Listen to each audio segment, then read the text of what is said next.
Hi, Dave Scotland for Tuts Plus, and welcome to the next episode in our 10-part series, Welcome to After Effects. In this episode, we're going to take a look at text, and this is a great opportunity if you're interested in doing motion graphics. Text is very important to motion graphics, and having a thorough understanding of how it works in After Effects will bring a much better workflow and a much better product. Let's get started.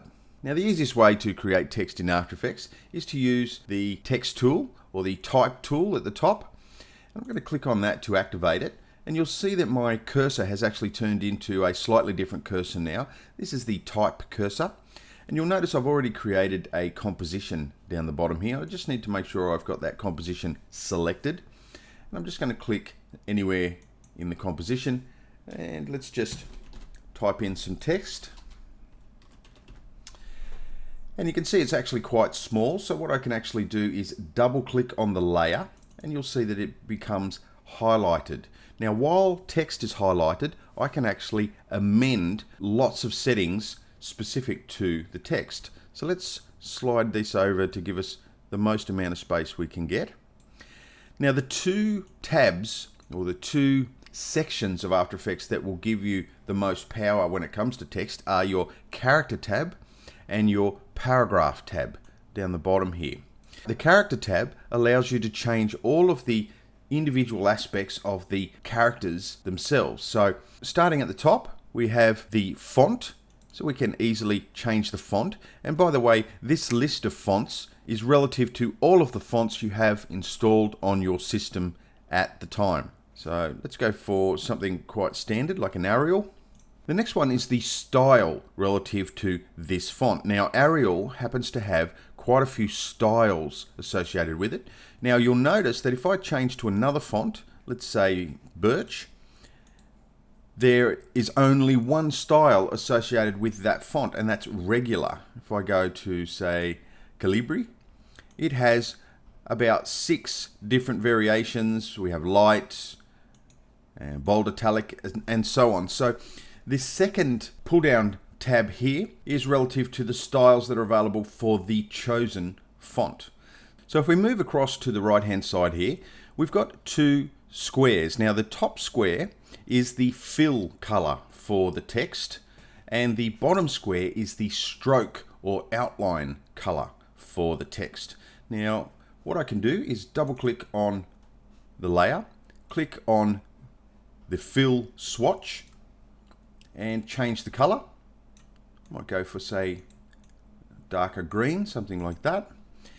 And you'll notice if I deselect the layer to get rid of the selection, you'll see that my text is now green. So that's how we change the color of the text.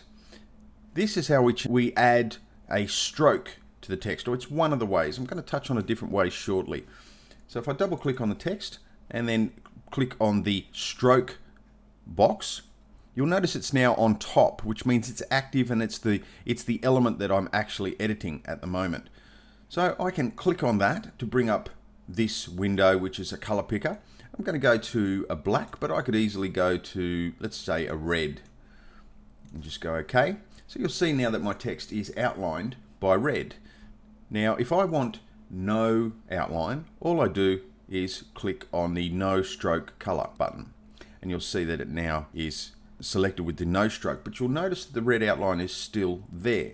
The reason for that is I didn't have the text selected. It's very important to select the text by double clicking on the layer before you amend any of these settings.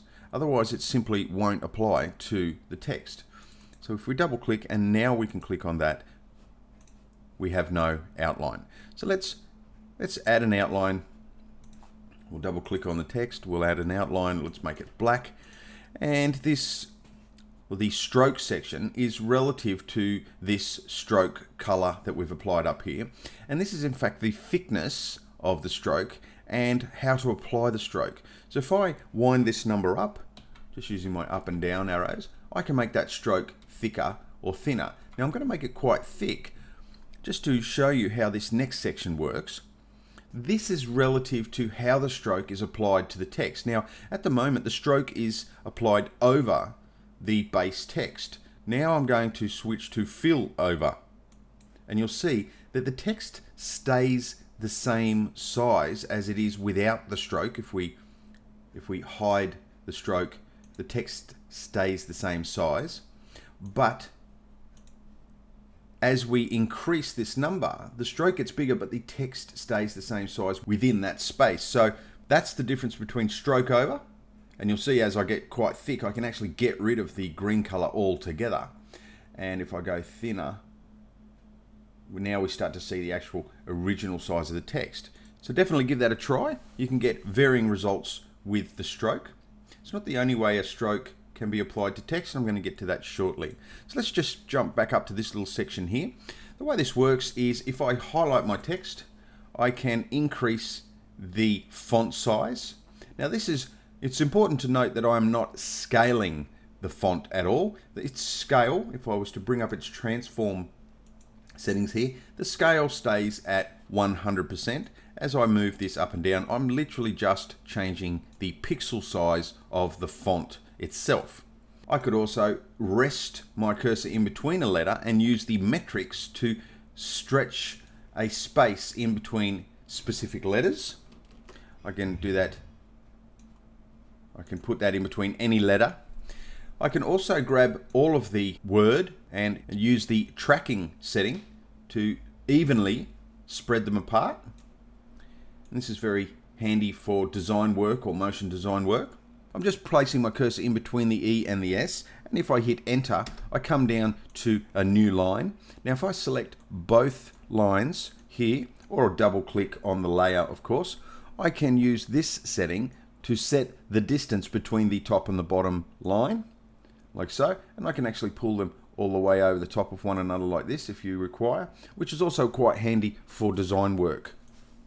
So if we move down now to this section here, we've got our vertical scale. Now we're scaling the font, but notice down here that we're not changing the actual scale of the layer. The layer is still 100%. I'm simply scaling the font. This is good for getting tall and skinny fonts, and then we could potentially bring these closer together.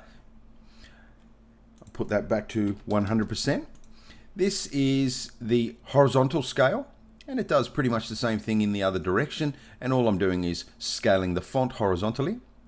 This one here is baseline shifting, where we literally lift up and down, and this is easier to see if I was to perhaps grab one letter and just shift that up. What I can actually do is shift that up, even though it's the same piece of text, I have one letter up, raised up off the baseline. And this setting here reduces the space around a character. So say for instance I take the E here, and it does it in percentage steps. Let's reduce the space around this character by 50%, and this is the same character reduced, the space around the character reduced by 100%. So that can come in handy sometimes as well. So let's just undo that. I'm just going to grab everything, and by the way, you may have seen me using the click and drag selection method. So instead of double clicking on the layer to select the whole layer, I may just want to select the ST. Now you'll notice that as I place my cursor out over here, it's basically a move cursor, but as I bring it closer to the text, it will turn into a text cursor. When this layer is selected and I come closer to the text, as soon as it turns into this icon, I can actually select specific parts of the text or the whole text using that method. So let's take a look at the last section here, and you'll notice that it has already been activated for small caps. Now I'm going to deselect that. What you're looking at now is exactly what I typed in, capital T, lowercase e, s, t.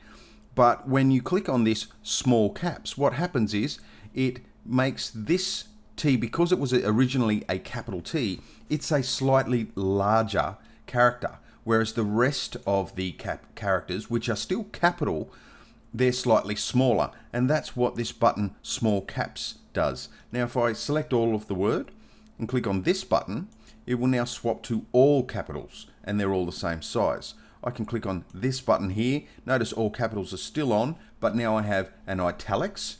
I can switch off the all capitals. The italics stays on, and I can bold the text down here as well. And you'll notice if I toggle that on and off that the text gets thicker and thinner. And because we have set our stroke to fill over stroke, our fill in its bold sense is now larger than our fill. So we no longer see the fill. We would have to wind our stroke up a little bit just to bring its visibility back on. So try these. We have superscript and subscript as well. And to give you an indication there, I could click on this one and you'll notice it's similar to to the power of in mathematics, to the power of 10 or something like that. And then we also have subscript as well, which places it down the bottom. It's still the same piece of text, but it's using superscript and subscript. So the best thing that I can suggest is to really play with the character settings and really start to understand exactly how these settings work. It's amazing of just how many variations you can get of a single word on a single font. With all of these settings, you can literally get thousands of different variations.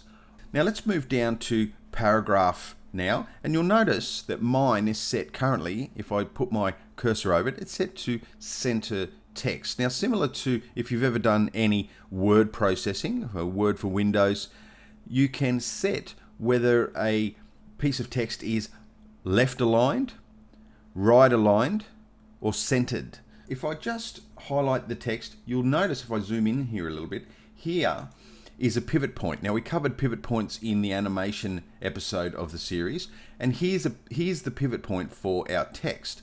Now it's currently set to centered, and that's why the pivot point is in the center. But if I click on the left aligned, the pivot point stays exactly where it was in the composition, but the text now moves to make sure that the pivot point is on the left hand side of the text.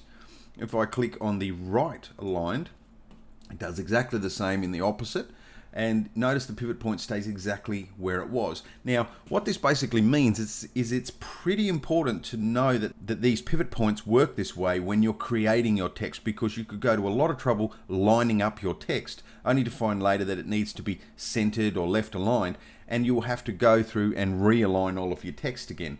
So it helps to set this before you create your text, which you can certainly do. So the next thing I wanted to cover is the vector nature of text. Now you'll notice up in here that text, or the type tool, is organized in the same section as the rectangle mask tool and in the pen tool. Now in a future episode coming up, I'm going to cover in detail how masks work in After Effects, and I'm really going to go right into detail about how the vector system works in After Effects. But for now, it's important to know that text is actually a vector asset in After Effects. Now what that basically means, I've got an example here where I can show you. I'm just going to switch off. Let's switch off our stroke and just leave the text. I might put the text as white, like so. And what I'm going to do is bring down this JPEG. Now this JPEG is basically, if we highlight it, we can see it's 400 by 400. It's a JPEG, which means it's a rasterized image. I'm just going to come into 100% here, and I'm just going to move my text. If I just highlight the layer, I can pull it over to the side here. There we go. That's going to be fine.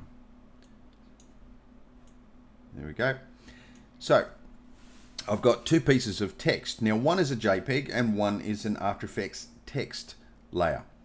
What I'm going to do is I'm going to take both of these objects, bring up the scale. I can use the S shortcut to bring up the scale. And with them both selected, I'm going to wind them up to 100. Let's make it 200%. In fact, I'll just type in here 200 and they'll all inherit that setting. Notice what's happened to the After Effects text. If I pull it over to the side here and we look at this at 100%, have a look at the X. See how we see pixelation along the side here. In fact, I'm going to change my text that we typed before to the exact font, which was Impact, to match. This is to match the JPEG. and we'll just change that to an X there. I'm going to move it over. In fact, I'll move this up just so we can do a good comparison. And I'll bring this underneath it here. And we'll look at that at 100%. So both of these layers have been scaled by 100%. So they're 200% of its original scale. But have a look at the pixelation that is happening here and how soft the font is in the top version. Now the top one is the JPEG and the bottom one is my text object here.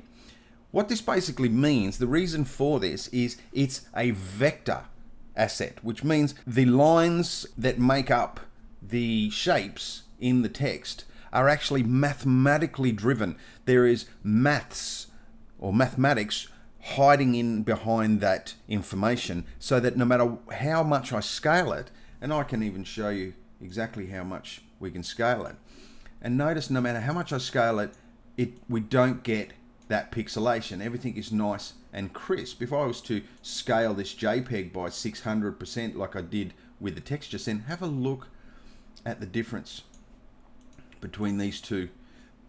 This is the JPEG and this is the text.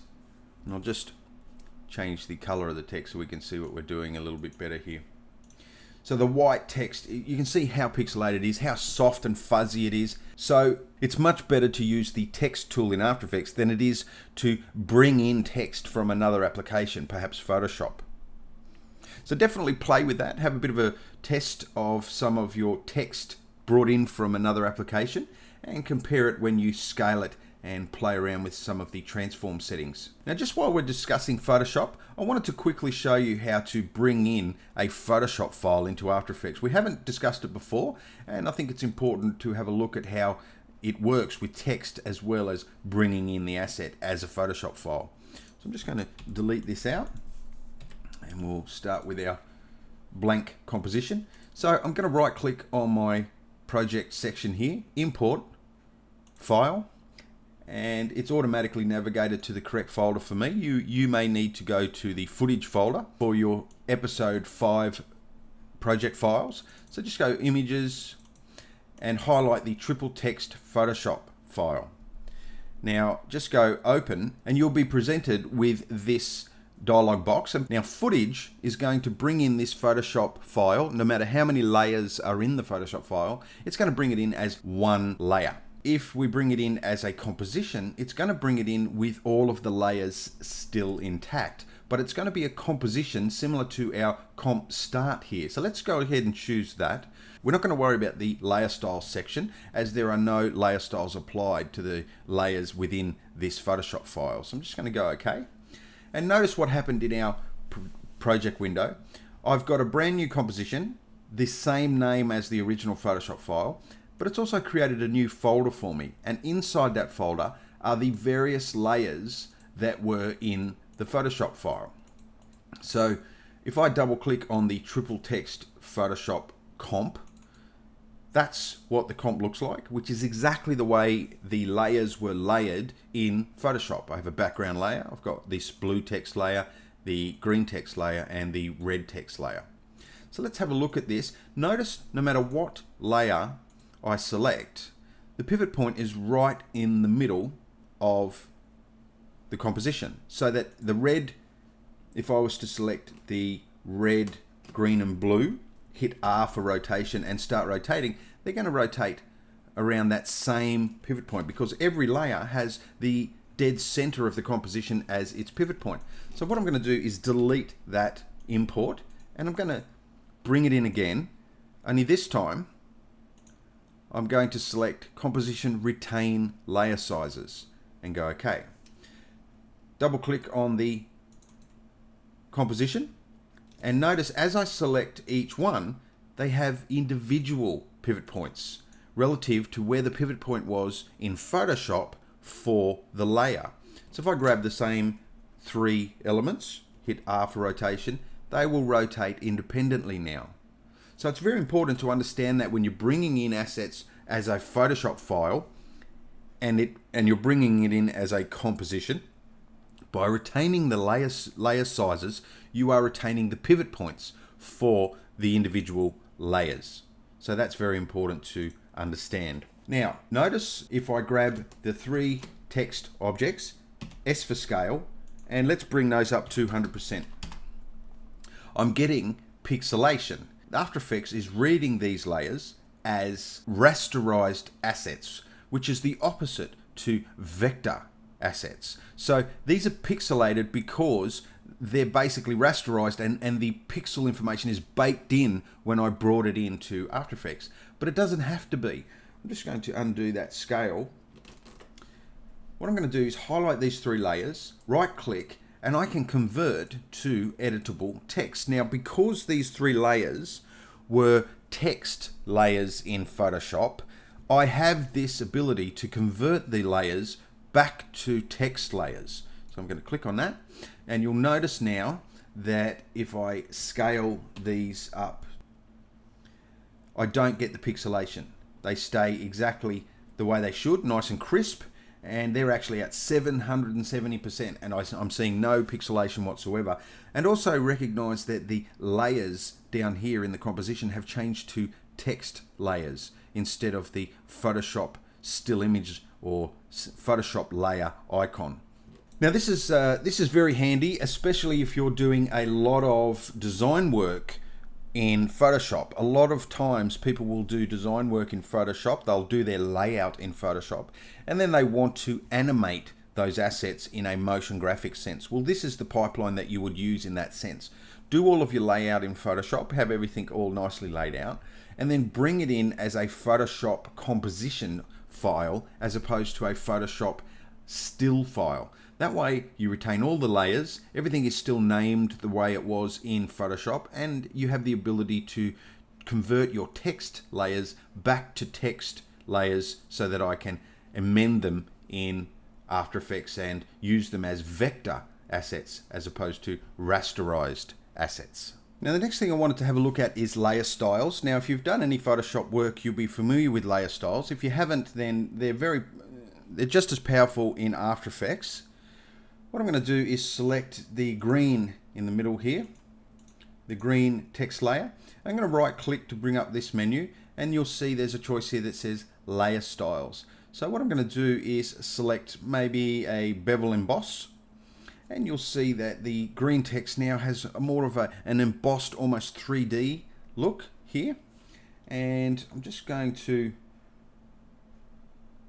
show you the twirly arrows here. If you'll notice that the green text has a layer styles drop down menu now, and I can go into the bevel emboss and start playing with the settings. I can decrease the size slightly. Now there. I can increase the visibility by winding the opacity for the shadow color and the highlight color. I can also change the angle of the bevel. In fact, I'll wind this up slightly, the size up, so you can see what I'm doing. Just going to go up to maybe 4. If you change the angle, you can actually change how the bevel looks on the text. So I think what I might do is just switch off my background layer. In fact, I'll delete that out and I'll place in a new solid with a bit of color so we can see how some of these other ones work. And there we go. Say for instance you want a drop shadow on the red text. We can highlight the red text, come up to, I'm just right clicking to bring up that menu, come up to layer styles, let's say drop shadow, and you can see that it has a drop shadow. Another handy one is the gradient overlay. I'm just going to use the blue text this time. I'm just going to right click and go layer styles, let's say gradient overlay, and this one has, if we just bring up the gradient overlay settings, we can go into the edit gradient, which brings up this little window here, and this bar indicates the gradient that's visible in the text. So what I can actually do is maybe change this color here to a softer gray, and I'm going to do the same at the other end, probably something like this, but in the middle I'm just going to do quite a bright highlight, and then I'm going to pull some of these handles in a little closer. And then I might just pull a grey in here just to soften that off slightly. And maybe just pull this up a little higher, something like that. And knock this back. So you can get almost like a metallic section there. And I could also select that same piece of text, layer styles, and we could put a bevel emboss on that. And I can add as many layer styles out of the list as I want to bring more text effects or layers or styles to that individual text object. So definitely experiment with the layer styles and see what you can get out of simple text. You can see that it actually brings quite a lot of difference to the text. The next thing I wanted to quickly have a look at was how paragraphs can work in After Effects. I'm just going to go back to my start comp and I'm going to use my text tool. Only this time I'm going to click and drag a box using the text tool. So I'm going to click somewhere up here, click, hold my mouse and drag, and you'll see a marquee box selected. Now when I release this, I get this scenario here. Now what it is a paragraph box and it's waiting for me to type in. Now if I was to type, you'll see when it gets to the end or the side of the paragraph, it drops down to a new line and keeps creating text. So I'm just going to delete that font or delete the text that I've just created. And I'm going to bring my pixels value down a little bit. And you'll notice now that as I type, it'll get to the end and it'll start dropping down to new lines when it gets to the side of the paragraph box. I can highlight that and bring up this value to bring them closer together. So I'm just going to grab those. Let's undo that. Just going to double click to highlight that and delete that text. I'm just going to quickly show you a way of using predetermined text. Maybe you've got a client that's provided you with some text, or you've done a little bit of editing of some text that you want to implement into your motion design. What I've done is I've included this this text document, and all it is taken from the After Effects help pages. And I'm just going to highlight the text, and I can go edit, copy. Just pull that out of the road. I'm going to double click to make sure the layer is selected, and I'm just going to go edit, paste. And you'll see that it has pasted it into this box. Now it's important to note that there is actually more text here. If I slide this down, you'll see that there is actually more text. I pasted more text than could fit. So if I double click, I can actually bring the font size down a little bit, like so. And I could also move this text box up slightly. I can double click on it and actually move it wider. And you'll see that the font or the text inside the box reshuffles itself to perfectly fit in the font paragraph window.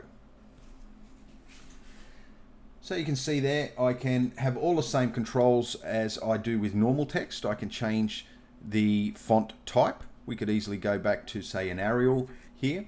And it's important to recognize that sometimes when you use this system, you may not be aware that certain fonts are, or certain characters are cut off by the fact that the text box is a little bit too small. So always be aware that that can actually happen, and there's no real indicator that it has happened other than you checking is all of your text actually there.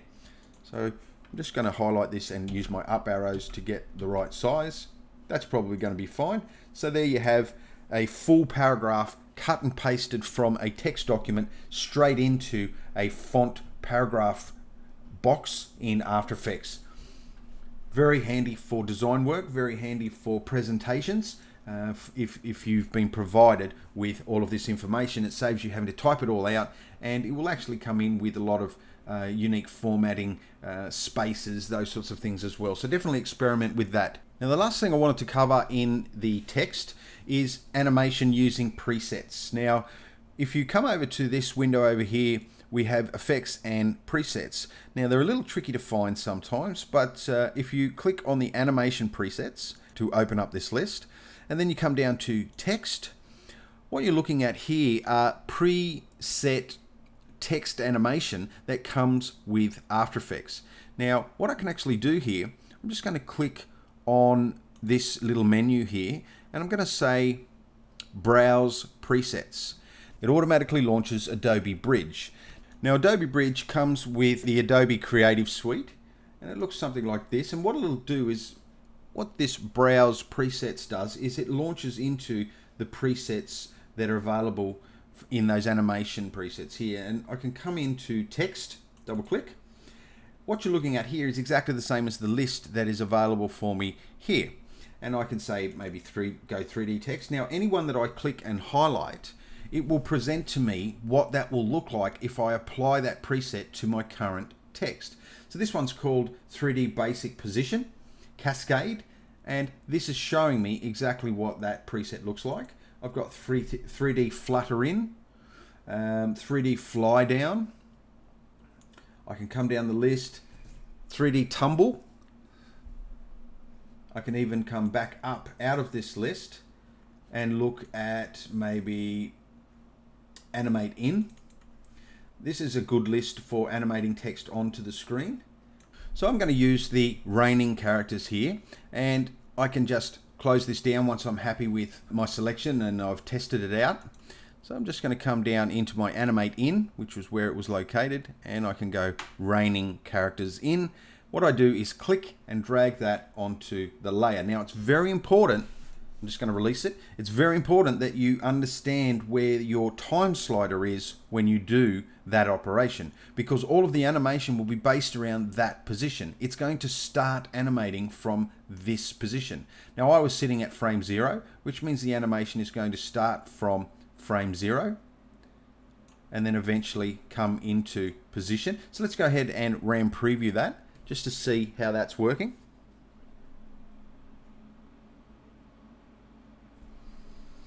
So that's looking pretty good.